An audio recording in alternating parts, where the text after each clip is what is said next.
Okay, continuing to work on fitting up the rear Ridetech suspension. So pretty much got her all put back together, at least from a fit up standpoint. So got the differential in, got the half shafts mounted. So kind of here's a look at what it looks like. The differential is going to get sent out for rebuild.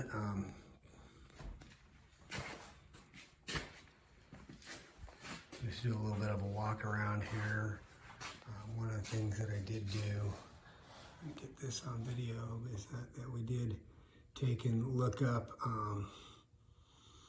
the markings on the differential just to confirm what gear ratio we've got in the stock rear end, and it is a 308 rear end. And at least at this point, I'm thinking I'm going to go with 355s. I've done some calculations based upon what I'm expecting for tire size and my transmission that I plan on having in it.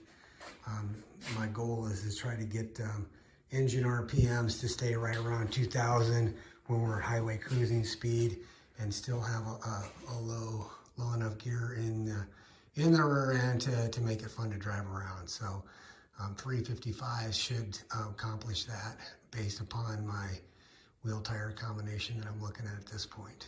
So I think I'm going to flip the frame over, and we'll see what it looks like right side up. Right now the frame's upside down.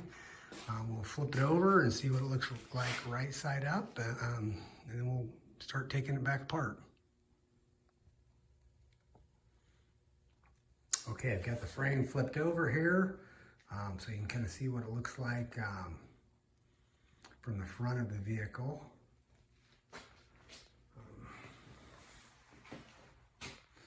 One of the things I didn't mention I will be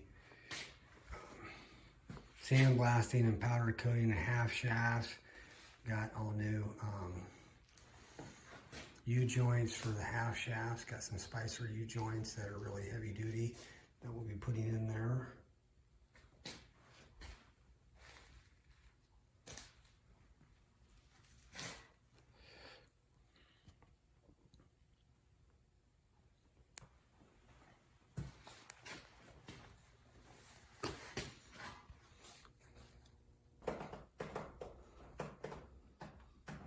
Okay, here's a look at it from the rear of the car.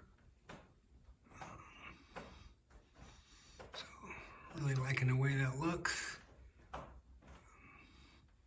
It's gonna look good. Okay, so I think I spoke a little too soon. Not quite yet ready to disassemble. One more component that I need to fit up, and that is the rear sway bar. So here's the instructions. Based upon the instructions, and it's a good thing I took a look at this, because I got to do some fabrication to the frame. Essentially, I got to drill some holes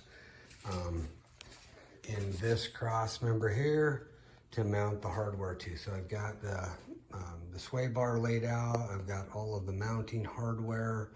So we're gonna get it mounted up, get the frame modified so we can bolt it to the frame, and then once I get her installed, we'll come back and take a look at what it looks like.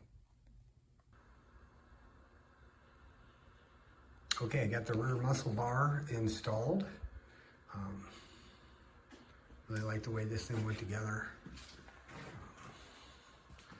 One of the things that I found pretty interesting, and like I mentioned before, we did have to do a little bit of fabrication work on the frame, not much, just drilling some holes in this cross member here. But one of the things that I thought was interesting is that these two bolts that go through the top of the cross member, and then these two bolts here that go through the side of the cross member, have to have a backer plate on it.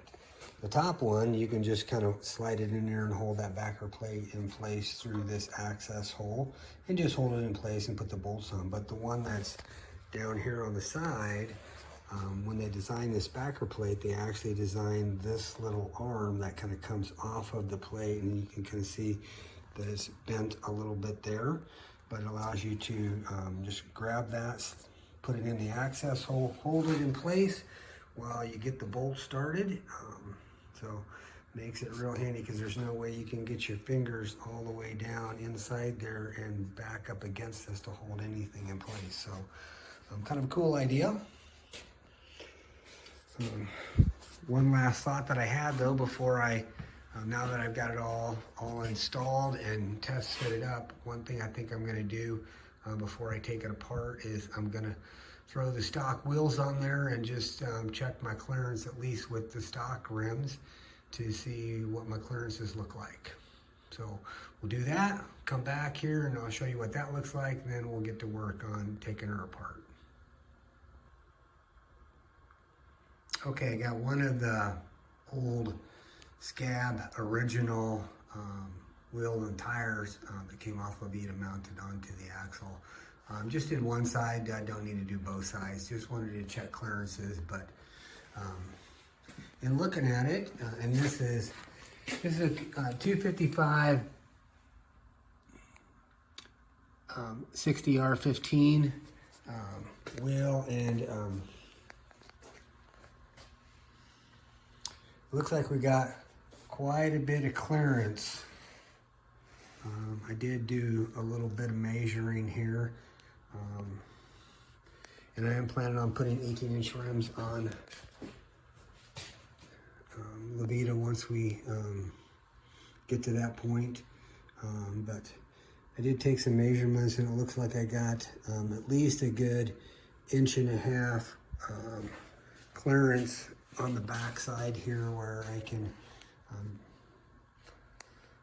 essentially put a wheel tire on here that is at least, from an offset standpoint, inch and a half wider.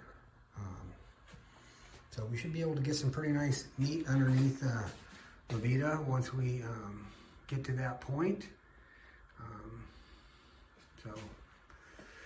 Okay, we'll start taking it apart.